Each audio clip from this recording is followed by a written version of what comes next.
गुजरातला घेऊन जातात अशा पद्धतीचा जयंत पाटलांनी एक ट्विट करून आरोप करण्यात आलेला आहे। अत्यंत हास्यास्पद अशा प्रकारचा आरोप आहे।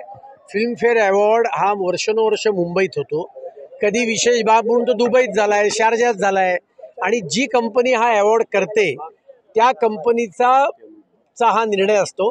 विरोधकांना कुठलेही विकासाचे मुद्दे नसल्यामुळे केवळ नसलेले मुद्दे, खोटे मुद्दे ते उपस्थित करतायत। आणि जयंत पाटलांना मी एवढंच सांगेन की फिल्मफेअर अवॉर्डविषयी त्यांना फार कळवळा असेल तर त्यांनी गौतम अदानींशी बोलावं, कारण त्यांचे आणि शरद पवारांचे फार मैत्रीचे संबंध आहेत। विधानसभा अध्यक्ष राहुल नार्वेकर यांनी निकाल दिल्यानंतर उद्धव ठाकरे महापत्रकार परिषद म्हणतात जनतेच्या जनतेच्या दरबारात न्याय करायचा असेल तर मग इतके वर्ष कोर्टाची लढाई कशाला खेळलात? कायम माझा पक्ष चोरला, माझी निशाणी चोरली। जनतेच्या न्यायालयात जाण्याचं धाडस नाही म्हणून तो सर्वोच्च न्यायालयात पिटिशन करून मुंबई महानगरपालिकेच्या निवडणुका लांबणीवर टाकण्याचा प्रयत्न करतायत।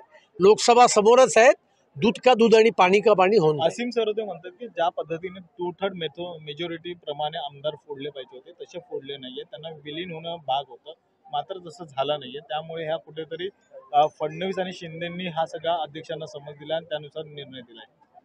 असीम सरोदेंना हे लक्षात नाही का? सर्वोच्च न्यायालयाने सुद्धा म्हटलंय की हे सरकार घटनात्मक सरकार आहे आणि त्यामुळे असीम सरोदे वकिलीपेक्षा पक्षीय भूमिका जास्ती बजावत आहेत।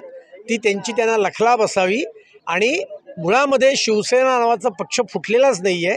शिवसेना नावाच्या पक्षामध्ये अंतर्गत लोकशाहीने त्यांनी आपला जनहित विरोधी निर्णय बदललेला आहे, हे सगळ्यांनी लक्षात ठेवा।